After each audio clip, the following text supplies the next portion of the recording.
Hi everyone, and welcome to week 10 of our Tula Pink Butterfly 2nd edition sew along, hosted by Pat Sloan at her website ilovetomakequilts.com. This week we're going to do some flying geese and therefore within the wings, and next week we do all of the flying geese for the body before one final set of flying geese, and then we move on to our circles. Oh yeah, the circles. Anyway, come with me and I'll show you how to do it.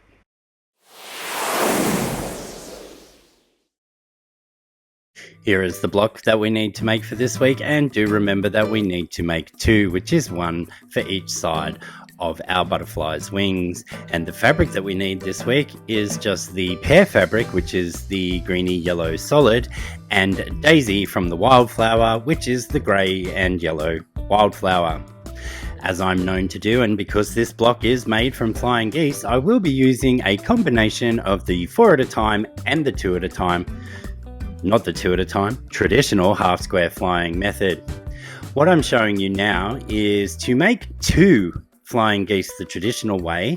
It does use just a little bit less fabric than the 4 at a time, but you could see making 4 the traditional way that you would use a lot more fabric. And you also have the waste when you trim off the corners. With the 4 at a time method, there is waste once you trim it down, but nowhere near as much as the traditional method. So when a pattern needs 4 flying geese, it will always be my preferred method of making them. This week, however, we need 6 flying geese of one type and 4 flying geese in the other. I'm going to start today by doing the 2 traditional ones that we need to make our total of 6. And to do that this week, I am going to be using my folded corner clipper ruler. The folded corner clipper comes in very handy for doing your easy corner triangles, sew and flips, whatever you like to call them. And in this instance, for the traditional flying geese method, we need to put two sew and flips in opposite directions on our goose fabric, which is in this instance the grey and yellow daisy. We just line up all the markings on our folded corner clipper, trim that fabric away, and take it to the machine to do our 1/4 of an inch. We'll then press this out before doing the other side, making sure that we create that peak that we need for our flying geese unit. Unfortunately, I did not capture any footage of the sewing this week, and I hope that that's okay with everyone. Let's go.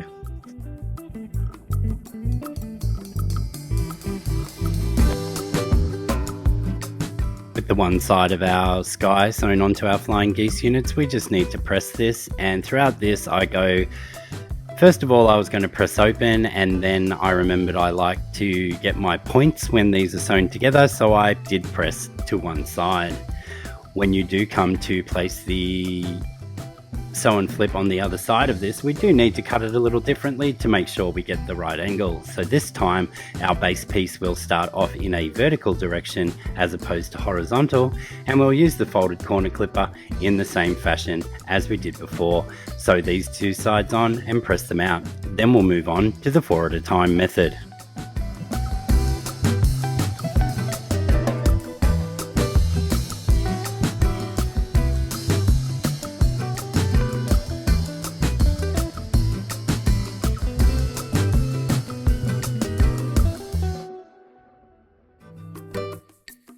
The 4 at a time flying geese method requires you to have 1 large square and 4 smaller squares. The large square forms the goose of your unit, or the large triangle, and the 4 small squares create the sky parts, or the 1/4 square triangles that would go on the edge to create your goose unit. To do the 4 at a time method, you take the 4 smaller squares and you draw a diagonal line corner to corner on all of them. You then line up 2 of these across the center of your large square, ensuring that your drawn line maintains a straight angle. Didn't even know what to say there. And then we sew a 1/4 of an inch on each side of that drawn line.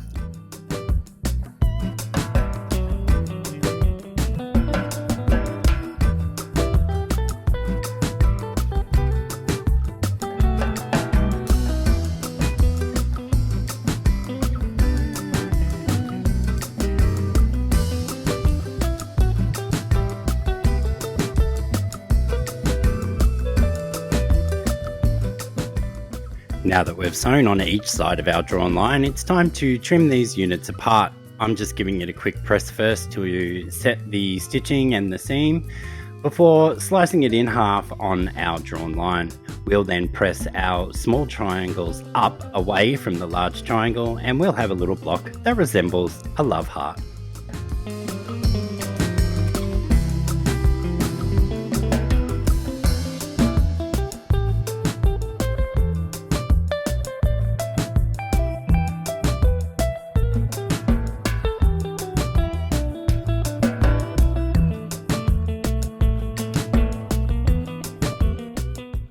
Now we take the remainder of our small squares and we place the same colour one in the bottom corner here, as you can see, pointing straight up towards the peaks, and we'll pin that in place so it doesn't shift, and then we take that to the machine and we sew 1/4 inch on each side of this drawn line.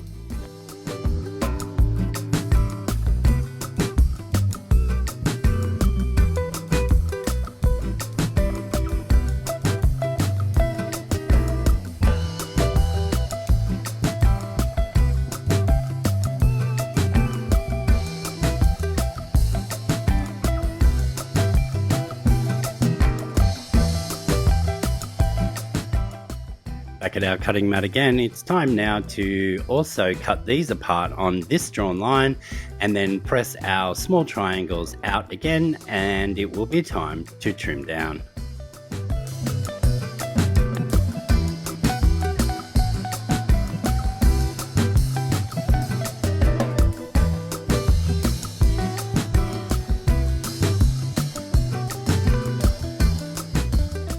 Just like the 4 at a time method is my favourite way of making my flying geese, my favourite way to trim them down is using the Creative Kids Ultimate Flying Geese tool. I'm showing you here that on the side there is a table. It tells you the pieces you need to cut. They are listed in the finished size on the tool and not the unfinished size.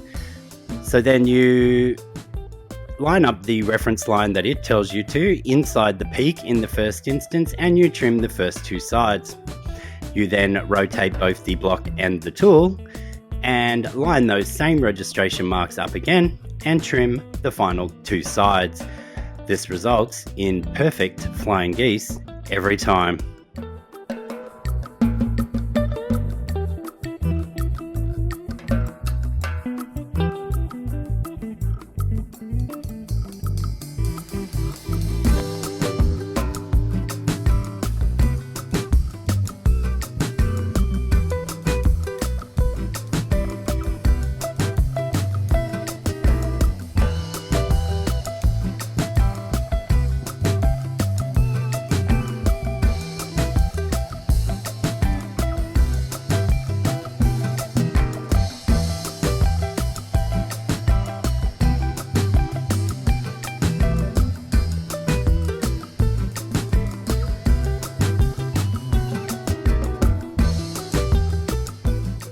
We're now going to lay our pieces out as per the pattern and sew them all together in lots of 2, and finally putting the last piece on, as there are 5 in each of our units. Make sure that you do follow the pattern here for the correct layout, and we will start by sewing the 2 sets of 2, pressing those, sewing those together, and then sewing the final one on. And we do need to make 2 of these so that we have 1 for each side of our butterfly.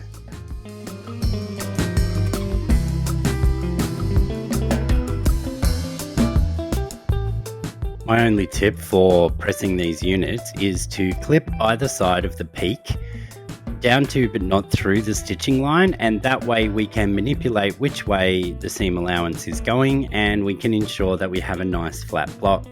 I'll show you that here, as this is what I do and I get perfect points every time.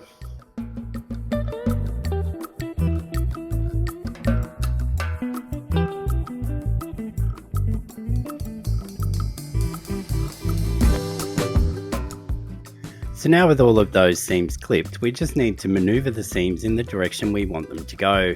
And in this instance, we want the point of the peak to go up and the sides point towards the bottom of the block.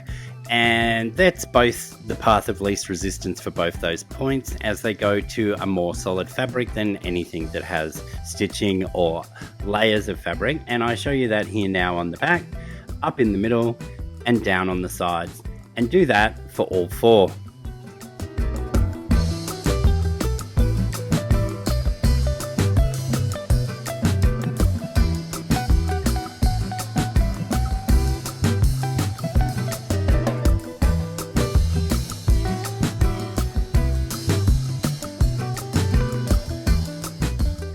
With our units of 2 now made, we'll repeat that process and make 2 units of 4, and then we will sew the last unit on to have our 2 units of 5.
Thanks for joining me again this week, folks, for our butterfly sew along.